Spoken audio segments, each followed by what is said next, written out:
Welcome to GK current affairs point friends. I hope आप लोग अच्छे होंगे। तो जय Hind friends and very very good morning friends. यदि आप लोग पहली बार आए हैं तो डेली 9 बजे यहाँ पर आप लोगों का जीके का टेस्ट होता है, जो आपके एग्ज़ाम्स नेवी एयरफोर्स के रिलेवेंट एंड कोस्ट गार्ड के रिलेवेंट क्वेश्चंस को कराया जाता है। इफ़ यदि आप इन टेस्टों को दे के जाते हैं तो याद रखिए आपके एग्ज़ाम्स में मोस्टली जो क्वेश्चंस होंगे यानी 25 में से कम 22 plus question same to same आपके पेपर में देखने को मिलेगा ही मिलेगा।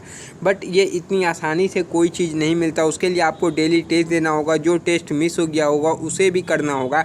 पता नहीं कौन से टेस्ट से 3-4 क्वेश्चंस आ जाए। यदि ऐसा कोई टेस्ट से 3-4 क्वेश्चंस आ जाए एंड आपने स्किप किया हो तो आपका 3 से 4 मार्क्स वहाँ पर ही डायरेक्ट निकल जाएगा। तो इसलिए मैं बोलता हूँ कि हर टेस्ट को अटेम्प्ट कीजिए। मुझे खुद नहीं पता किस टेस्ट से आपके एग्जाम्स में क्वेश्चंस आने वाले हैं, तो यदि आप नहीं करते हैं तो अपने पैरों में खुद कुल्हाड़ी मारते हैं। इसके लिए मैं जिम्मेवार नहीं होऊंगा। तो चलिए क्लास स्टार्ट करते हैं। उसके पहले यदि चैनल को सब्सक्राइब नहीं किया हो तो चैनल को सब्सक्राइब कर बेल आइकन प्रेस कर दीजिएगा, जिससे क्या होगा डेली वीडियोस का नोटिफिकेशन आपको समय से मिल सकेगा एंड आप क्लासेस को अटेंड कर सकेंगे। ये 36 नंबर का या 37 नंबर का टेस्ट होगा। इसके पहले जो भी टेस्ट हुए 36 तक यदि आप लोगों ने नहीं किया हो तो बहुत बड़ी गलती कर रहे हैं, बहुत बड़ी गलती कर रहे हैं, क्योंकि इतने रेलिवेंट्स और इतने ज़्यादा क्वेश्चंस आपके लिए करवा दिया जा रहा है कि आपके एग्जाम्स में यहाँ से क्वेश्चन फंसेंगे। उसके बाद भी आप यदि नहीं करके जाते तो पैरों पे कुल्हाड़ी खुद मारते हैं। तो आप हमारे व्हाट्सएप ग्रुप से ऐड हो जाइएगा, जिसका नंबर देख लीजिए नीचे दिया हुआ है 8420867425 एंड हमारा टेलीग्राम चैनल भी है जिसका नाम है जीके करेंट अफेयर्स पॉइंट। तो आज के क्वेश्चन में टोटल 25 क्वेश्चंस का टेस्ट होगा। उसमें आपको कितना मार्क्स मिला ज़रूर बताइएगा एंड जो क्वेश्चंस आपसे पूछा जाए उसे कमेंट बॉक्स में बता दीजिएगा। मेजर ध्यानचंद का जन्म किस दिवस को मनाया जाता है? 23 अगस्त, 29 जून, 29 अगस्त, 23 मार्च। तो देखिए यह क्वेश्चन अभी तक मैंने बहुत सारे टेस्ट में पूछा जा चुका है, बहुत इंपॉर्टेंट क्वेश्चन है। तो इसका जवाब क्या आप लोग मुझे कमेंट बॉक्स में बताइएगा। एक और क्वेश्चन यहाँ से मैं जो पूछा जाता है, राष्ट्रीय खेल दिवस कब मनाया जाता है? कमेंट बॉक्स में बताइएगा राष्ट्रीय खेल दिवस कब मनाया जाता है। मेजर ध्यानचंद किस खेल से जुड़े हुए हैं? Major Dhyan Chand is associated with which game? तो देखिए ये 3 से 4 क्वेश्चंस बनता है आपके एग्जाम्स में जो कि रेलेवेंट है यही क्वेश्चंस का, तो आप लोग इसका जवाब सही ज़रूर दे सकते हैं। आप लोगों से इतनी उपेक्षा है। नेक्स्ट क्वेश्चन की तरफ चलते हैं। तो पहला क्वेश्चन का जवाब ही आपको कमेंट बॉक्स में देना है, क्योंकि ये चारों ऑप्शन ये क्वेश्चन मैंने पहले भी आपको करा दिया है, इसलिए मैं इसका जवाब कमेंट बॉक्स में आपसे चाहता हूँ। नेक्स्ट क्वेश्चन की तरफ चलेंगे। अकबर का सुप्रसिद्ध आर्थिक मंत्री था अबू फजल, बीरबल, बैरम खां, टोडरमल। तो आपसे होमवर्क क्वेश्चन ये है कि दीन इलाही ग्रंथ की रचना किसने की थी? ठीक है, तो इस क्वेश्चन का आंसर आपको कहाँ देना है? कमेंट बॉक्स में देना है। दीन इलाही ग्रंथ की रचना किसने की थी? फिलहाल देखिए अकबर का सुप्रसिद्ध आर्थिक मंत्री कौन था?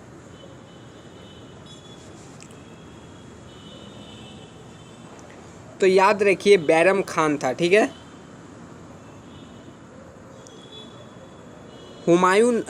अकबरनामा की रचना किसने की थी? अकबरनामा की रचना किसने की थी मुझे कमेंट बॉक्स में बताइएगा। नेक्स्ट क्वेश्चन की तरफ बढ़ते हैं। तो हमारे नेक्स्ट क्वेश्चन क्या है, चलिए देखते हैं।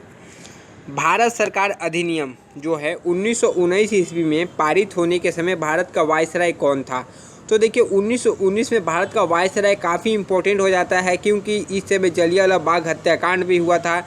इसलिए यहाँ से क्वेश्चंस आपके एग्जाम्स में भी आएंगे। एंड जब मैंने बोर्ड का एग्ज़ाम दिया था 10th का, तो भी यह क्वेश्चन मेरे एग्जाम्स में आया था, इसलिए मुझे इसका जवाब अभी तक याद है। उसके बाद मैंने इसका जवाब कभी नहीं बोला, क्योंकि एग्जाम्स में मेरा ये क्वेश्चन 10th बोर्ड में राइट था। पहला ऑप्शन है Lord Chelmsford, Lord Irwin, Lord reading, Lord Curzon. तो देखिए ऐसा क्वेश्चंस काफ़ी इंपॉर्टेंट हो जाता है, क्योंकि 1919 में बहुत महत्वपूर्ण घटनाएं जैसे हो चुकी है, इसलिए उस समय के वायसराय को ज़रूर याद रखिए। कुछ यदि नहीं भी पढ़ रहे हैं तो ज़रूर याद रखिए इतना। तो 1919 में जो भारत सरकार अधिनियम भी पारित हुआ था, यह भी क्वेश्चन पूछा जा सकता है। ठीक है, और दूसरा है तो उस समय भारत का वायसराय लॉर्ड चेम्सफोर्ड था। कौन था? लॉर्ड चेम्सफोर्ड उस समय भारत का वायसराय था 1919 ईस्वी में। नेक्स्ट क्वेश्चन की तरफ बढ़ते हैं। तो हमारा नेक्स्ट क्वेश्चन क्या है, चलिए देखते हैं।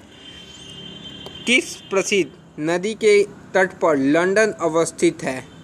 किस प्रसिद्ध नदी के तट पर लंदन स्थित है? टिबर नदी, राइन नदी, नील नदी, थेम्स नदी। तो एक क्वेश्चन आपसे इम्पोर्टेंट क्वेश्चन पूछ रहा हूँ, संसार की सबसे बड़ी नदी कौन सी है? संसार की सबसे बड़ी नदी कौन सी है? संसार की मैंने पूछा है, संसार की सबसे बड़ी नदी कौन सी है? इसका जवाब आपको बताना है कमेंट में, संसार की बड़ी नदी कौन सी है। तो फिलहाल इस क्वेश्चन पे फिलहाल आते हैं। तो देखिए इस क्वेश्चन का सही जवाब क्या हो जाएगा? लंदन जो है अवस्थित है थेम्स नदी के तट पर बसा हुआ है लंदन। तो देखिए ऐसे क्वेश्चंस भी आपके एग्जाम्स में पूछे जा सकते हैं और भारत में भी पूछा जा सकता है कि अयोध्या किस नदी के किनारे बसा हुआ है, फिर आपका उज्जैन किस नदी के किनारे बसा हुआ है, नासिक किस नदी के किनारे बसा हुआ है, दिल्ली किस नदी के किनारे बसा हुआ है, पटना किस नदी के किनारे बसा हुआ है, जम्मू कश्मीर किस नदी के किनारे बसा हुआ है। तो कितना पूछा मैंने? 4-5 पूछा ना। कमेंट बॉक्स में सबका आंसर दे दीजिए। आपको पता है तो आपका रिवीजन होगा, आपको हमेशा के लिए याद हो जाएगा। तो देखिए नेक्स्ट क्वेश्चन काफ़ी इंपॉर्टेंट क्वेश्चन है। ब्रह्मा समाज की स्थापना किसने की थी? स्वामी विवेकानंद ने, गोपाल कृष्ण गोखले ने, राजा राम मोहन राय ने, उपयुक्त में से कोई नहीं। तो ब्रह्मा समाज की स्थापना किसने की थी? आप मुझे क्या आप कमेंट बॉक्स में बताइएगा। नहीं, मैं आपको इसका आंसर बताता हूँ। ब्रह्मा समाज की स्थापना किसने की थी?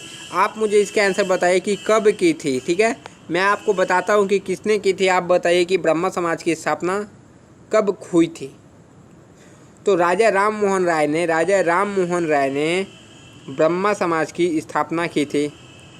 स्वामी विवेकानंद के बचपन का नाम क्या था? कल मैंने आपसे पूछा था वास्तविक नाम, तो एक बंदे ने सही जवाब दिया था, नरेंद्र नाथ दत्ता। याद रखिए आपके एग्जाम्स का क्वेश्चन है इसलिए मैं पूछता हूँ, वरना बेफालतू का मुझे क्वेश्चन करने का कोई शौक़ नहीं है। यदि मैं जो क्वेश्चन कर रहा हूँ वो आपके एग्जाम्स में 90% चांस रहेंगे कि आ जाएंगे। उसके बाद कटोरा लेके घूमते रहिएगा यदि आप लोगों ने नहीं किएगा तो। इसलिए जो बता रहा हूँ अच्छे से कर लिए। संयुक्त राष्ट्र संघ सामान्य महासभा की पहली महिला अध्यक्ष कौन थी? तो देखिए बहुत इंपॉर्टेंट क्वेश्चन है। संयुक्त राष्ट्र संघ सामान्य महिला महासभा की पहली महिला अध्यक्ष कौन थी? श्रीमती सरोजिनी नायडू, श्रीमती विजय लक्ष्मी पंडित, श्रीमती नंदिनी सतपथी, उपयुक्त में से कोई नहीं। तो याद रखें बहुत ही इंपॉर्टेंट क्वेश्चन है ये वाला। तो देखिए इस क्वेश्चन का सही जवाब क्या होना चाहिए, क्या आपको पता है?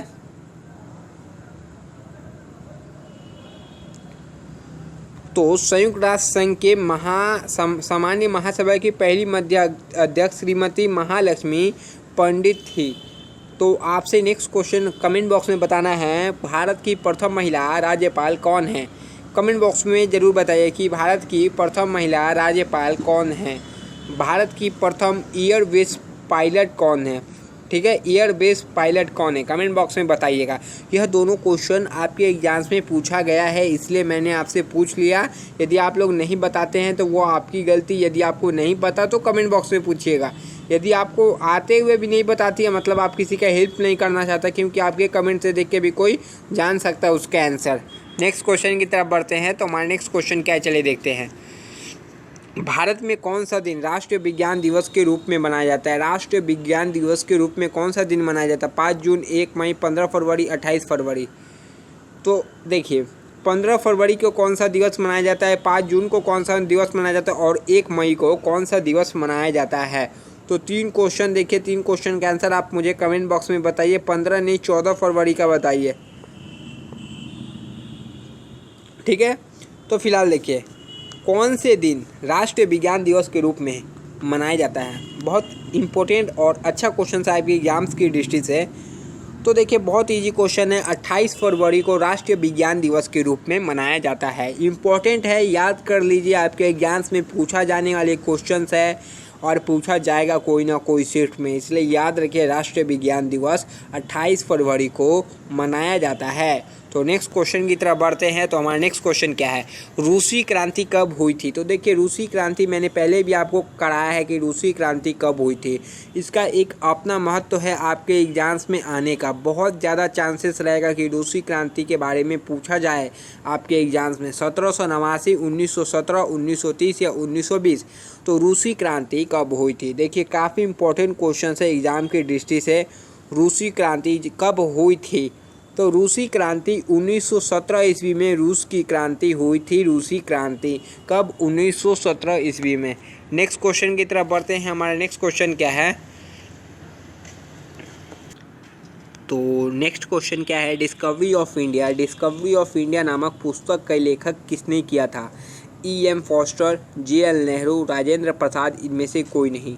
तो डिस्कवरी ऑफ इंडिया नामक पुस्तक के लेखक किसने किया था। बहुत इंपॉर्टेंट क्वेश्चन है आपकी एग्जाम्स की दृष्टि से, एंड इसको पहले भी बहुत बार करवाया जा चुका है। डिस्कवरी ऑफ इंडिया नामक पुस्तक, who compose discovery of India. तो देखिए इसका सही जवाब आप मुझे कमेंट बॉक्स में बताइए।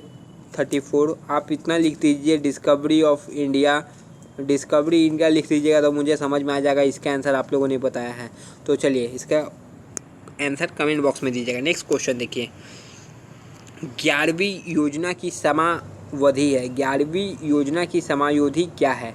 वर्ष 2006 से 2011, वर्ष 2007 से 2012, वर्ष 2008 से 2013, वर्ष 2005 से 2010। तो 11वीं योजना की समायावधि क्या है। तो देखिए 11वीं योजना की समयावधि क्या है। तो 2007 से लेके 2012 तक 11वीं योजना की समयावधि है। भारत का प्रथम आम चुनाव कब हुआ था, ज़रूर कमेंट बॉक्स में बताइए। भारत का प्रथम आम चुनाव कब से कब तक हुआ था। आपके लिए काफ़ी इंपॉर्टेंट क्वेश्चन है ये। नेक्स्ट क्वेश्चन की तरफ बढ़ते हैं। तो हमारा नेक्स्ट क्वेश्चन क्या है, चलिए देखिए। भारत में किसी व्यक्ति के राष्ट्रपति बनने के लिए न्यूनतम आयु है। तो भारत में किसी व्यक्ति के राष्ट्रपति बनने के लिए न्यूनतम आयु है 18 वर्ष, 25 वर्ष, 35 वर्ष, 40 वर्ष।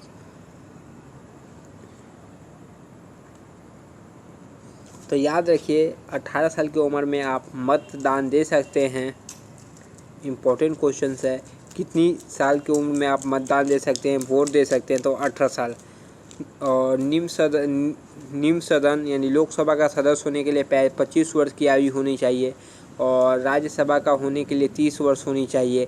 बट आपसे पूछा कि राष्ट्रपति बनने के लिए सबसे मिनिमम एज कितना रहना चाहिए।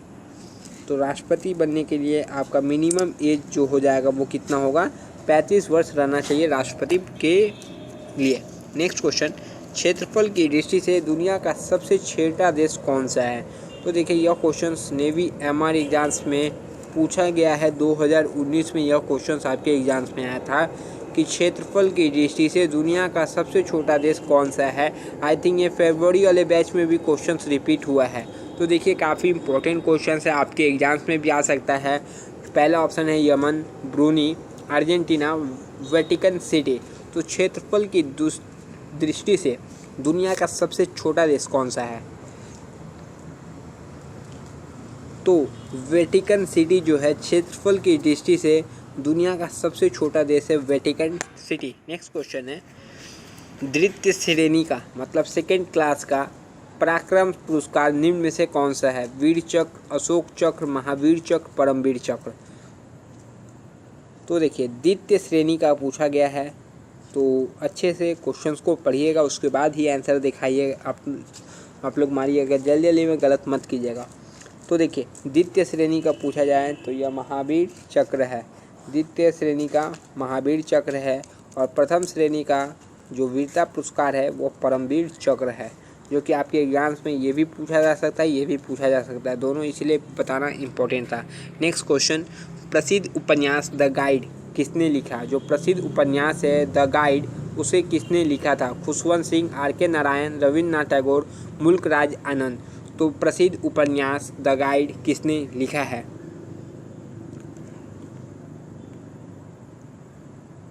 तो प्रसिद्ध उपन्यास द गाइड लिखने के नाम था R.K. नारायण ने प्रसिद्ध उपन्यास द गाइड लिखा है। नेक्स्ट क्वेश्चन की तरफ चलते हैं। तो हमारा नेक्स्ट क्वेश्चन क्या है, चलिए देखते हैं। भारत किन उत्तरी अक्षांशों के मध्य स्थित है? भारत किन उत्तरी अक्षांशों के मध्य स्थित है? आपके सामने 4 ऑप्शन हैं, आप खुद रीड कर लीजिए इन सारे ऑप्शंस को। कितनी उत्तरी अक्षांशों के मध्य स्थित है? तो इस क्वेश्चन का एकदम सही जवाब क्या आपको पता है? तो भारत जो है 8 डिग्री 4 और 37 डिग्री 6 के मध्य स्थित है, उत्तरी के मध्य स्थित है। नेक्स्ट क्वेश्चन की तरफ बढ़ते हैं। तो हमारा नेक्स्ट क्वेश्चन देखिए, पंडित रविशंकर किस वाद्य यंत्र से संबंधित है? पंडित रविशंकर किस वाद्य यंत्र से संबंधित है? वायलिन, शहनाई, सितार या वीणा? तो पंडित रविशंकर किस वाद्य यंत्र से संबंधित है? काफ़ी इम्पोर्टेंट है पंडित रविशंकर। मैंने काफ़ी बार पंडित रविशंकर के क्वेश्चंस को ज़रूर बताया है आपके सामने, क्योंकि ये क्वेश्चंस आपके एग्जाम्स में बार बार रिपीट होते हैं, तो इसलिए इसको मैं गलती से भी छोड़ नहीं सकता आपके लिए। तो पंडित रविशंकर जो है सितार वाद्य यंत्र से संबंधित है। किससे? बहुत ही इम्पोर्टेंट क्वेश्चन है, सितार से। तो आप बताइए बिरजू महाराज किस नृत्य से संबंधित है? बिरजू महाराज किस नृत्य से संबंधित है? यमिनी कृष्णमूर्ति किस नृत्य से संबंधित है? दोनों इंपॉर्टेंट क्वेश्चन हैं, दोनों पहले मैंने करा दिया है। नेक्स्ट क्वेश्चन का देखिए, CNG। CNG काफ़ी इंपॉर्टेंट फुल फॉर्म है CNG, जो कि आपके एग्जाम्स में पूछा जाता है। Compressed natural gas, converted natural gas, conducted natural gas, या फिर इनमें से कोई नहीं। तो मैं भी आपको CNG आ चुका है, तो मैं भी आपको एक क्वेश्चन दे देता हूँ। LPG का फुल फॉर्म बताइए। CNG मैंने पूछा, आप बताइए LPG का फुल फॉर्म, जो कि आपके एग्जाम्स में पूछा गया है एंड आने वाले समय में पूछा जाएगा। तो फिलहाल CNG का आप बताइए और LPG का आप कमेंट बॉक्स में बताइए, दोनों आपको ही बताना है। तो CNG यानी कॉम्प्रेस्ड नेचुरल गैस जो होता है, फुल फॉर्म किसका है? CNG, compressed natural gas. और LPG का फुल फॉर्म आप मुझे कहाँ बताइएगा? कमेंट बॉक्स में बताइएगा। नेक्स्ट क्वेश्चन की तरफ बढ़ते हैं। तो हमारा नेक्स्ट क्वेश्चन क्या है, चलिए देखते हैं। भारतीय नौसेना का मुख्यालय कहाँ स्थित है? तो भारतीय नौसेना और भारतीय वायुसेना या कोस्ट गार्ड की तैयारी करते हैं, तो इतना पता रहना चाहिए। मुंबई में, नई दिल्ली में, विशाखापट्टनम में, चेन्नई में। विशाखापट्टनम किस राज्य में स्थित है? कमेंट बॉक्स में मुझे ये बताइए। विशाखापट्टनम में आप लोगों की ट्रेड ट्रेनिंग होगी, कहाँ पर ही? जो विशाखापट्टनम जाता है, ट्रेड ट्रेनिंग विशाखापट्टनम में होती है नेवी का। तो ये बताइए कि यह किस राज्य में स्थित है? भारतीय नौसेना का मुख्यालय स्थित है विशाखापट्टनम। किस राज्य में स्थित है वो मुझे कमेंट बॉक्स में आप बताइएगा। फिलहाल इस क्वेश्चन का सही जवाब हो जाएगा, भारतीय नौसेना का मुख्यालय नई दिल्ली में स्थित है। भारतीय नौसेना की कितनी कमानें हैं? क्वेश्चन 1 होमवर्क बताइएगा। भारतीय नौसेना दिवस कब मनाया जाता है? अभी भारतीय नौसेना के प्रमुख अध्यक्ष कौन हैं, चीफ कौन है भारतीय नौसेना का? तो यह 3 क्वेश्चंस आपके एग्जाम्स में काफ़ी महत्वपूर्ण हैं एंड आपके एग्जाम्स में कोई ना कोई सेट में पूछे ही जाएंगे। नेक्स्ट क्वेश्चन की तरफ बढ़ते हैं। तो हमारे नेक्स्ट क्वेश्चन देखिए, संयुक्त राष्ट्र संघ यानी UNO, इसका फुल फॉर्म भी पूछा जाता है, में सुरक्षा परिषद के स्थायी सदस्यों की संख्या कितनी है? 10 है, 5 है, 11 है, 9 है? तो ये भी क्वेश्चन मैंने पहले ज़रूर डिस्कस किया है, आपके लिए पहले भी बता दिया है कि संयुक्त राष्ट्र संघ में सुरक्षा परिषद की स्थायी सदस्यों की संख्या कितनी है। आपसे होमवर्क क्वेश्चन है कि इसका स्थायी सदस्य कौन कौन सा देश है, मुझे कमेंट बॉक्स में बताइएगा। संयुक्त राष्ट्र संघ में सुरक्षा परिषद के स्थायी सदस्य देशों की संख्या कितनी है, ये अभी बताइए एंड कमेंट बॉक्स में ये बताइएगा कि कौन कौन सी देश है। तो देखिए आपके एग्जाम्स के लिए इम्पोर्टेंट क्वेश्चन है। तो संयुक्त राष्ट्र संघ में सुरक्षा परिषद के सदस्यों की संख्या जो है, स्थायी सदस्यों की संख्या वह 5 है और अस्थायी सदस्यों की संख्या कितनी है? 10 है। नेक्स्ट क्वेश्चन की तरफ बढ़ते हैं। तो हमारा नेक्स्ट क्वेश्चन क्या है, चलिए देखते हैं। आरंभिक बौद्ध साहित्य किस भाषा में लिखे गए हैं? आरंभिक बौद्ध साहित्य किस भाषा में लिखे गए हैं? प्राकृतिक, पाली, एरेमाइक, संस्कृत। तो बौद्ध धर्म से गौतम बुद्ध का जन्म कहाँ हुआ था? कौन से ईस्वी में हुआ था? गौतम बुद्ध का जन्म कहाँ हुआ था? किसको किसको पता है? गौतम बुद्ध के जन्म का जन्म का ईयर कौन सा था?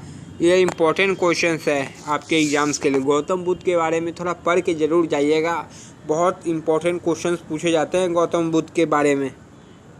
फिलहाल देखिए इस क्वेश्चन का सही जवाब होगा आरंभिक बौद्ध साहित्य किस भाषा में लिखे गए हैं, तो पाली भाषा में। गौतम बुद्ध ने अपना पहला उपदेश किस भाषा में दिया था, पाली भाषा में दिया था। तो इम्पोर्टेंट रखता है यह क्वेश्चन आपके एग्जाम्स के दृष्टि से। नेक्स्ट क्वेश्चन की तरफ बढ़ते हैं। कौन सी पंचवर्षीय योजना महालनोबिस मॉडल पर आधारित है? 5वीं पंचवर्षीय योजना, प्रथम पंचवर्षीय, द्वितीय पंचवर्षीय या तृतीय पंचवर्षीय योजना?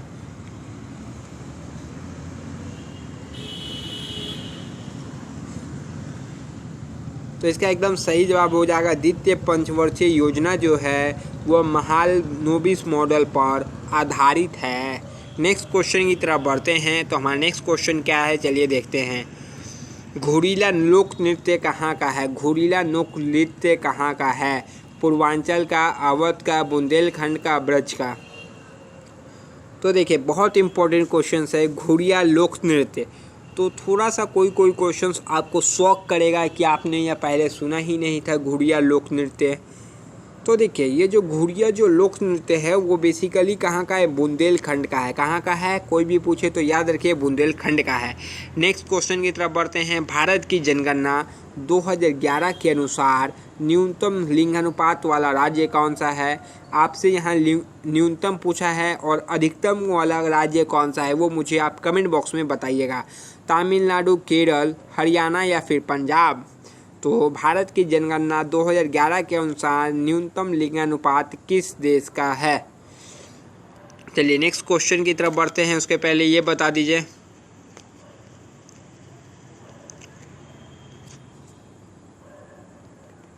तो यह किस राज्य का है? तो यह हरियाणा का है। 24th नंबर क्वेश्चन की तरफ बढ़ते हैं। अंतर्राष्ट्रीय महिला दिवस कब मनाया जाता है? 8 जून, 4 जून, 8 मार्च, 5 जून? तो अंतर्राष्ट्रीय महिला दिवस आपको पता होगा world women day, international women day कब मनाया जाता है? आपके लिए बहुत ही इंपॉर्टेंट क्वेश्चन है, आपके पेपर में आने की अति संभावना रखता है ये क्वेश्चन। तो इंटरनेशनल वुमेन डे 8 मार्च को प्रति वर्ष मनाया जाता है। इसके बाद लास्ट क्वेश्चन है, यदि आप लोगों ने अभी तक वीडियो को कम से कम लाइक नहीं किया तो लाइक कर दीजिए और अपने फ्रेंड सर्कल में शेयर कर दीजिए। अपने फ्रेंड सर्कल में शेयर कर दीजिए जिससे ज़्यादा लोगों को मदद मिले एंड मुझे भी थोड़ा मदद मिल जाए। आप लोग थोड़ा हेल्प कीजिएगा तो थोड़ा जल्दी मतलब ज़्यादा व्यूज़ कम से कम तो आएंगे। जीएसटी परिषद का अध्यक्ष कौन होता है? तो जीएसटी परिषद का अध्यक्ष कौन होता है? भारत का प्रधानमंत्री, वित्त मंत्री, भारत का राष्ट्रपति, उपयुक्त में से कोई नहीं। तो देखिए इस क्वेश्चन का आंसर देते हुए चलते हैं और टेस्ट यहीं ख़त्म करेंगे। उसके बाद आप अपना मार्क्स ज़रूर मुझे कमेंट बॉक्स में बताइएगा। तो देखिए जीएसटी परिषद का अध्यक्ष उपयुक्त में से कोई नहीं होता है। ऑप्शन क्या होगा? भारत का वित्त मंत्री होता है। आई थिंक मैंने गलती से बता दिया। तो भारत का वित्त मंत्री जीएसटी परिषद का अध्यक्ष होता है। तो आज का टेस्ट यहीं समाप्त होता है। नेक्स्ट टेस्ट में आपसे मिलेंगे। अपना मार्क्स मुझे कमेंट करके बताइएगा। तब तक के लिए जय हिंद फ्रेंड्स।